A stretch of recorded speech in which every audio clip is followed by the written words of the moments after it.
Hello, everyone, and welcome to my presentation about missing Indigenous women in the U.S. My name is Donna Luna, and this is for my Data 620 class at UMGC with Professor Majed Al-Gandour. In our first graph, I want to show you the number of open cases for missing women in the U.S. starting in 1961 all the way to our current year, 2023. This line represents all of the cases currently open in the NAM-US website, which is the National Association for Missing and Unidentified Persons System. You can access this website and you can look at all the cases that are currently open for missing people. I downloaded the data for everyone who selected gender female, and all of these cases are still open. The total number of records that I downloaded was 9,056. You can see how across time this number gets bigger and bigger. This represents all women. Here I have two lines. The top line represents everyone out of the demographic of interest. In this case, my demographic of interest was everyone who selected Alaskan Native or American Indian as their ethnicity. I know that those are outdated terms, but those are the terms that the census uses, and those are the terms that go into the law enforcement system. This is women of all other races, and this is the amount of Native American women. It doesn't seem like it's all that much. However, if you compare the number of missing Native American women with their percentage in the population, you can see that they are overrepresented.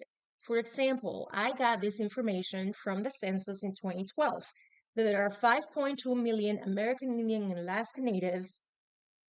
Again, these are indigenous communities, making up approximately 2% of the US population in 2012. Now, in 2012, we have 4.32% of women missing are Native women. So that is twice as much as the population. They are overrepresented, even though they seem like a small percentage of all the missing women. Native women are not that many just in general. So they are definitely an overrepresented demographic because they are more susceptible to violence, and their cases are less pursued by law enforcement, unfortunately. Here, I bring you a geographical distribution of all of the cases in the database. All of these cases are for Native women. And according to the census, the states with the most Native people are Alaska, of course. That's why you see all these cases in Alaska. Oklahoma, which is over here. South Dakota and Montana are up here somewhere. And New Mexico.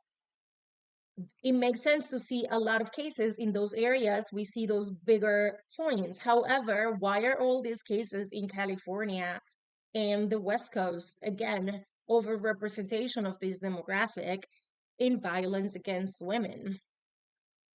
Finally, and for this assignment, I did have to do a forecast and a trend, which is a little depressing, to be honest. According to my calculations the calculations of Tableau, with a 95% confidence interval, the average of number of women that go missing, whose cases stay open, they are still missing, is 9.5. So we're losing around 9.5 women a year. And according to this polynomial trend line, the number will just continue to go up. We are going to lose estimately 17 Native women every year. Very, very sad. If you want to do something about it, go to mmiwusa.org. This stands for Missing and Murdered Indigenous Women. You can learn about how you can join this movement to fight the violence against Native women. And if you are interested in where I got the information, you can check out these other links. Thank you so much for coming to my presentation.